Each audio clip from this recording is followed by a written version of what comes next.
गर्मी का मौसम आते ही त्वचा से जुड़ी समस्याएं भी बढ़ने लगती है। तेज धूप, पसीना और उमस के कारण सनबर्न, पिंपल्स, मुहासे और बैड बॉडी ऑर्डर जैसी दिक्कतें आम हो जाती हैं। लेकिन सही स्किन केयर रूटीन अपनाकर आप इन समस्याओं से बच सकते हैं। श्री बालाजी हॉस्पिटल में मेडिकल कॉलेज के प्रसिद्ध डर्मेटोलॉजिस्ट डॉक्टर अतुल मोहनकर बता रहे हैं कि गर्मी में स्किन का ख्याल कैसे रखा जाए। डॉक्टर अतुल जी, बहुत बहुत नमस्कार एंड स्वागत है। अतुल जी, सबसे प्रथम जो कि हमने बात की कि मौसम बदल गया है और अब गर्मी का एहसास होना चालू हो गया है। तो गर्मी में जो हम सबसे पहली परेशानियां देखते हैं वो परेशानी होती है कि लोगों को स्किन संबंधित बहुत सी बीमारी होती है, त्वचा जलने लगती है, लोगों की कॉमन शिकायत है। और दूसरा, चेहरे पे कुछ फुंसी नुमा चीजें आने लगती हैं। कारण क्या होता है और इससे बचाव क्या होनी चाहिए? देखिए, अगर धूप में बढ़ते हुए तापमान से चेहरा ऑयली होता है, उसके वजह से जो ग्लैंड्स होते हैं वो ब्लॉक हो जाते हैं, उसके कारण चेहरे पे मुहासे आने लगते हैं। और दूसरा चीज़ है त्वचा जलने लगती है, वो सब बढ़ते हुए तापमान के वजह से होता है। उसके बचने से लिए चेहरा या तो धोए साफ पानी से, चेहरा साफ रखें और जो तापमान है उससे बचने के लिए सनस्क्रीन का उपयोग करें या फिर गमछा हो गया या चेहरा ढके या कैप का उपयोग करें। अच्छा, जब आप बोल रहे हो कि चेहरा को ढकें या कैप का प्रयोग करें, अब सबसे बड़ी परेशानी ये होती है कि अगर हम चेहरे को अगर गमछे से भी बांधते हैं तो बहुत ज़्यादा चेहरे पे के सामने सामने पसीना आता है। एक एक बात हुई है। और गमछा अगर रखते हैं तो जितने भाग में हम गमछा पहनते हैं उतना भाग वाइट रहता है और बाकी भाग जो है वो थोड़ा सा कलर जो है ना वो गाढ़ा हो जाता है, थोड़ा सा डेंस हो जाता है, धब्बे टाइप के दिखाई देती हैं। तब आदमी क्या करे? उसके लिए सनस्क्रीन का उपयोग कर सकते हैं, मॉइस्चराइज़र उपयोग कर सकते हैं ताकि नमी बनाए रहे और थोड़ा सन प्रोटेक्शन हो, ठीक है? सनस्क्रीन को जो इफ़ेक्ट है वो खाली 2 या 3 घंटे के लिए, तो उसके लिए रिपीटेडली आपको सनस्क्रीन का उपयोग करना पड़ेगा। ये जो बच्चे खास करके जो कॉलेज गोइंग रहते हैं और आप लोग के तो जो प्रोफेशनल कॉलेज है, ठीक है, बाकी जो कॉलेज है ना वो तो गर्मी छुट्टी हो जाती है, लेकिन प्रोफेशनल कॉलेज जो है चाहे वो इंजीनियरिंग के हो या मेडिकल के हैं या लॉ के हैं, ये पूरे कंटिन्यू 12th मंथ पूरे चलते रहते हैं।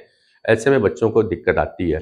और ठीक है, प्राइवेट में तो बहुत अच्छा है कि साहब एसी कूलर रहता है, लेकिन गवर्नमेंट कॉलेज तभी भी वो एसी है, पंखे में चल रहे हैं और उस समय वो दिन भर पसीने पे रहते हैं, तो पूरी बॉडी जो है ना उनकी पसीने पे भींगी रहती है और पंखा चालू कर दो गर्म हवा आती है। अब ऐसे कंडीशन पे स्टूडेंट्स क्या करें? ऐसे कंडीशन में स्टूडेंट को ये करना होता है कि बार-बार अपने चेहरे को धोए और जैसे ही बाहर से आते हैं तो वैसे नहा ले। दिन में मतलब 2 से 3 बार फिर उनको नहाना पड़ेगा, वो भी ठंडे पानी से। वही ठंडे ठंडे पानी से। एक और है जो कि हमारे यहाँ पे डस्ट काफी ज्यादा है, हालांकि हर जगह, फिर भी रायपुर अपने धूल के लिए बहुत पहले से जाना जाता है। अब धूल का भी जो सबसे पहला असर पड़ता है वो हमारे स्किन पे और चेहरे पे ही पड़ता है। ऐसे कंडीशन में क्या बचाव और क्या सजेस्ट करते हैं हम लोग?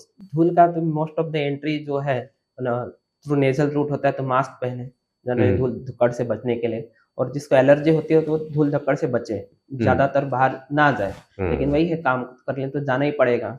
तो वही है कि अच्छे से मास्क पहन के जाएँ या फिर आने के बाद नहाएँ। अगर आप स्किन या किसी भी अन्य बीमारी से परेशान हैं तो श्री बालाजी हॉस्पिटल आपके लिए एक खास सुविधा लेकर के आया है। यहाँ मात्र 100 रुपए देकर पूरे साल किसी भी एक डिपार्टमेंट के डॉक्टर से अनलिमिटेड कंसल्टेशन लिया जा सकता है।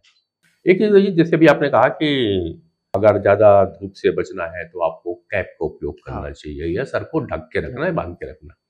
हम लंबे समय तक अगर कैप का उपयोग करते हैं तो सर में पसीना आता रहता है और पसीने की वजह से पूरा जो सर है वो गीला, हालांकि ठंडक तो मिलती है लेकिन सर गीला रहता है। और गीले में अगर देखें तो कई बार वो सर में बालों में खुजली होती रहती है, या कई लोगों को देखें तो बड़ी बैड सी ऑर्डर आती है, बड़ी स्मेल आती है। ये क्या, किस कारण से और क्या करना चाहिए इसके? एक्चुअली कंटिन्यू कैप पहनने से वैसे पसीना आता है, उसमें थोड़ा फंगल इन्फेक्शन भी ग्रो करता है, उसके कारण थोड़ा-सा बदबू आना या खुजलाहट होना ये संभव हो सकता है। उसके लिए बचने के लिए बालों को धोना पड़ेगा। कंटिन्यूअस कैप जैसे ही धूप में जाते हैं कैप पहने, लेकिन जब अंदर रहते तब कैप खोल दें, ठीक है? थोड़ा उसको हवा लगने दें ताकि वो पसीना सूख जाए। सनस्क्रीन की आप बात कर रहे थे, 2 से 3 घंटे काम करती है, तो इतने क्या कोई सनस्क्रीन कितना लेके चलेगा अपने साथ में? तो कोई ऐसी सनस्क्रीन नहीं है जो थोड़ा लंबे समय तक, लंबा ड्यूरेशन में काम करे? नहीं, ऐसे तो कोई लंबे समय तक काम नहीं करता है जनरली, ठीक है? या तो बिफोर सन एक्सपोज़र लगा के जाएँ, ठीक है? घर के लाइट में भी इफ़ेक्ट पड़ता है तो उस टाइम भी आपको सनस्क्रीन लगाना पड़ेगा। ड्राई स्किन और ऑयली स्किन, 2 स्किन जल्दी आप लोग बोलते हो। गर्मी के मौसम में सबसे अधिक स्किन की परेशानियां किसकी होती है, ड्राई वाले को या ऑयली वाले ऑयली वाले को? तो ऑयली वाले को विशेष तौर पे तो सनस्क्रीन भी कुछ ऐसी आती होंगी, हाँ, क्योंकि लगाना तो दोनों को है, ड्राई हाँ, स्किन वाला भी सनस्क्रीन हाँ, लगाएगा, ऑयली वाला भी लगाएगा। हाँ, ऑयल बेस्ड भी आता है, जेल बेस्ड भी आता है। तो ये जो जेल और ऑयली है, ये दोनों किस किस के लिए बनती है? जेल जनरली ऑयली स्किन वालों के लिए है, बाकी जो है वो ड्राई नॉर्मल। स्किन के लिए भी रहता है। तो सब स्किन को में लेके चले, लेकिन अब मार्च का महीना जैसे चालू होगा और पूरा मार्च के महीने में हम लोग कहते हैं अगर वैदिक और पंचांग में तो फागुन का महीना, और फागुन का महीना पूरा एक प्रकार से मस्ती वाला माहौल का महीना रहता है और होली आने वाली है। होली में हम भरपूर अगर रंग न खेलें तो होली नहीं है, मगर अभी ये कहा जा रहा है, लोग मना करते हैं कि नहीं आपको ज़्यादा रंग नहीं खेलना चाहिए, कलर नहीं खेलना चाहिए, गुलाल नहीं लगाना चाहिए, तो सब होली का मजा भी नहीं आता। और इन्हें लगा लो या लगवा लो तो सब कुछ न कुछ रेशेस चेहरे पे आना चालू हो जाता है, इचिंग चालू हो जाती है। अगर रेशिंग भी नहीं आए तो इचिंग चालू हो जाती है। तो होली के लिए एज ए डर्मेटोलॉजिस्ट आपका कोई सुझाव? होली के समय केमिकल वाले रंग का कलर का उपयोग ना करें, जो नेचुरल कलर्स आते हैं उसको उपयोग करें, जो कि केमिकल रहित हो। नहीं सर, पर ये तो है कि हम नहीं करते, लेकिन सामने वाला कौन सा रंग हाँ, लेके आए वो तो पता नहीं है ना। पता नहीं है तो उसको बचना पड़ेगा उसके लिए। तो एक्चुअली आपको पता नहीं है ना कि किसका स्किन किसको सेंसिटिव है, किससे हम्म। एलर्जी होती है। सभी से अनुरोध रहेगा कि नेचुरल कलर का उपयोग करें। राइट। अगर मान लीजिए अब मार्केट में निकले हो, किसी ने कोई रंग लगा दिया और मैं अंदर आया, मुझे प्रॉब्लम चालू हो गई है, अब ऐसे कंडीशन में क्या करें? पहला प्रायोरिटी पहला रंग लग गया मुझे नहीं मालूम नेचुरल है या आर्टिफिशियल है। तुरंत पानी से धोए सबसे पहले। अगर कुछ परेशानी रहती है तो नियर बाय डर्मेटोलॉजिस्ट से संपर्क करें। तो दोस्तों, होली भी आ रही है, होली में आप मस्ती करें, निश्चित रूप से लोग रंग तो लगाएंगे, पर सबसे पहला है कि रंग लगा लें, उसके बाद जैसे ही घर पहुंचे तो आप अपने आप को पानी से धो लें पूरी तरह से, ताकि जितना ज़्यादा रंग है वो हट जाए। इसके बाद भी अगर कुछ परेशानी रहती है तो तत्काल आप अपने किसी भी डर्मेटोलॉजिस्ट से संपर्क कर लें, वो आपको सही उपचार बता देंगे। गर्मी का मौसम है और गर्मी के मौसम में पसीना आएगा, और पसीना आएगा और बहुत देर तक पसीना अगर आपके शरीर में रुकेगा तो फंगल इन्फेक्शन होने के चांसेस रहते हैं। तो बेहतर हो कि आप डॉक्टर से सलाह लें, और अगर गर्मी में धूप में बहुत देर तक आपको रहना है तो अपने शरीर को ढक करके रखें। साथ ही साथ में आप सनस्क्रीन का उपयोग करें। ऑयली स्किन और ड्राई स्किन दोनों के लिए डॉक्टर अतुल जी ने बता दिया है कि किस प्रकार की सनस्क्रीन की जरूरत पड़ती है।